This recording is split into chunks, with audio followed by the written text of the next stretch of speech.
గుత్తిలో వెంకట్రామిరెడ్డికి ఘన స్వాగతం.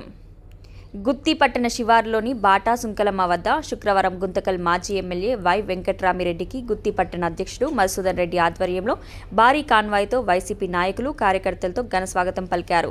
అనంతరం ఆయన బాటా సుంకలమ్మ అమ్మవారిని దర్శించుకుని ప్రత్యేక పూజలో పాల్గొన్నారు. అర్చకులు ఆశీర్వదించి తీర్థప్రసాదాలు అందజేశారు.